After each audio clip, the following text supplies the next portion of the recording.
Hi hello everyone, welcome to Raji home style. నేను మీ రాజేశ్వరి అండి.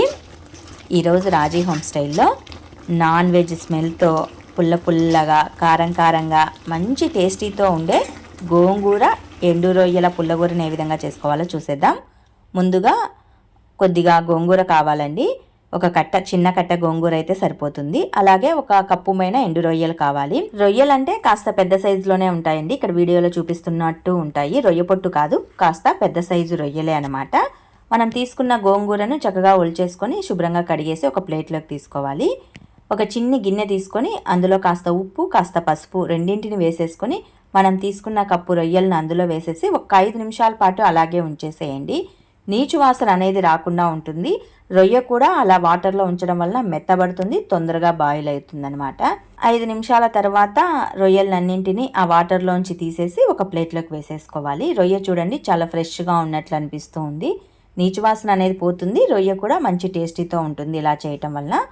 Stove పైన గుంతపాటి పెన్నం పెట్టేసి అందులో కాస్తంత ఆయిల్ వేసుకొని ఆయిల్ హీట్ అయిన తర్వాత కొద్దిగా జీలకర్రని, కట్ చేసిన పచ్చిమిర్చి ముక్కల్ని, అలాగే ఉల్లి ముక్కల్ని, కరివేపాకు ఆకుల్ని వేసుకోవాలి. తర్వాత గింజలు ఏమీ అవసరం లేదండి, కాస్త జీలకర్ర వేసుకుంటే సరిపోతుంది.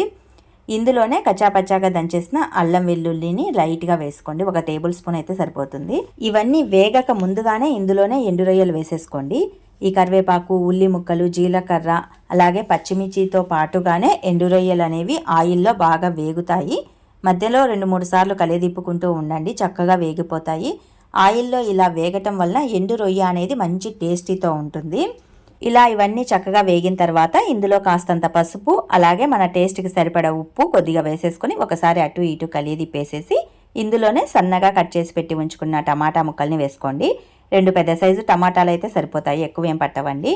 ఇందులోనే శుభ్రంగా కడిగేసి పెట్టి ఉంచుకున్న గోంగూరను వేసేసుకోండి. ఇందులోనే కాస్తంత ధనియా పౌడరు, కొద్దిగా చిల్లీ పౌడర్ వేసుకోండి. ఎందుకంటే పచ్చిమిర్చిని వేసాము, ఒక 4-5 పచ్చిమిర్చిని చీలికలుగా చేసి పోపులో వేసాము. సో చిల్లీ పౌడర్ని కాస్త తగ్గించి వేసుకోండి.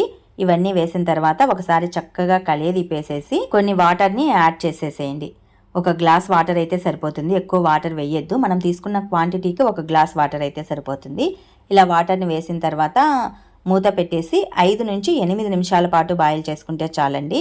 గోంగూర ఎక్కువసేపు ఏమీ బాయిల్ అవ్వాల్సిన అవసరం లేదు. ఆల్రెడీ ఆయిల్లో ఎండు రొయ్య అనేది చక్కగా వేగిపోయి ఉంటుంది. సో ఒక 5 నుంచి 8 నిమిషాలు బాయిల్ చేసేసుకొని స్టవ్ను ఆఫ్ చేసేసుకుంటే చాలు. ఈ గోంగూరని పప్పుగూతితో లైట్గా మెదుపుకోండి, ఎక్కువగా మెదపద్దండి, రొయ్య అనేది చిరిగిపోతుంది. సో గోంగూరను మాత్రమే మెదిపే విధంగా చూసుకుంటూ చక్కగా పప్పుగూతితో మెదుపుకున్నామంటే కనుక టేస్ట్ అనేది సూపర్గా ఉంటుందండి. గోంగూర ఎండు రొయ్యల కాంబినేషన్లో పుల్లగూర రెసిపీ అంటే ఎవరు ఇష్టపడరు చెప్పండి. మేమైతే చాలా ఇష్టంగా తింటామండి. మా రాయలసీమ సైడ్ అయితే చాలా తక్కువగా చేసుకుంటూ ఉంటారు. ఈ రెసిపీని ఎక్కువగా ఆంధ్ర సైడ్ వాళ్ళే చేసుకుంటూ ఉంటారు.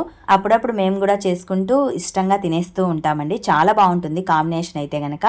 నాన్ వెజ్ స్మెల్తో పుల్లగా కారంగా చాలా సూపర్గా కుదురుతుంది. ఏ రెసిపీ సైడ్ డిష్ అనేవి ఏమీ అవసరం ఉండవు, జస్ట్ రైస్లో అలా కలుపుకొని తినేయచ్చు, అంత బాగుంటుంది. కంపల్సరీ ట్రై చేయండి. మోర్ ఆఫ్ వీడియోస్ కోసం do subscribe my channel. Thanks for watching this video. ఎండు రొయ్యలు తినడం వల్ల మన హెల్త్కి మోర్ ఆఫ్ బెనిఫిట్స్ ఉన్నాయండి. వీడియో లింక్ డిస్క్రిప్షన్లో ఇస్తాను, చూసి తెలుసుకోండి.